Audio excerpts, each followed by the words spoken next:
নমস্কাৰ বন্ধুসকল, আজিকালি সকলো বস্তুৱে অনলাইন হৈছে। শ্বপিং, পে'মেণ্ট, টিকেট আৰু বীমাও। কিন্তু এটা সমস্যা হৈছে, বহু মানুহে অনলাইনত বীমা কিনোতে কিছুমান ডাঙৰ ভুল কৰে আৰু সেই ভুলৰ ফলত পাছত ক্লেইমৰ সময়ত সমস্যা ওলায়। আজি মই সেই ভুলবোৰে সহজ ভাষাত বুজাম।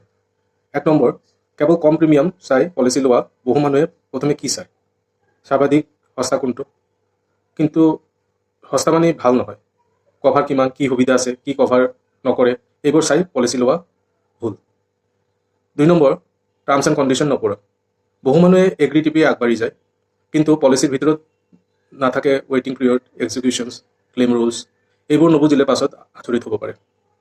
স্বাস্থ্যৰ তথ্য লুকোৱা। কিছুমানে ভাবে চুগাৰ নকওঁ, স্মকিঙৰ কথা নিলিখো, টকা বচাব খোজে, কিন্তু ক্লেইম সময়ত এইবোৰ ধৰা পৰিব পাৰে। 4 নম্বৰ, নমিনি ডিটেইলছ ভুল তথ্য দিয়া।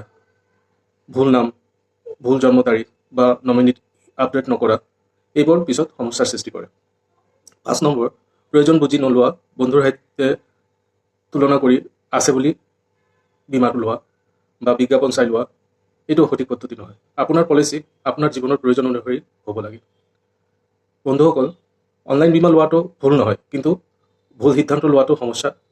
আগতে বুজক, তাৰপিছত সিদ্ধান্ত লওক। আপোনাৰ পলিচি বুজিবলৈ ফ্ৰী গাইডলাইন্স পাবলৈ আজিয়ে মোক হোৱাটছআপ কৰক। মোৰ হোৱাটছআপ নম্বৰ 9435006816। ধন্যবাদ।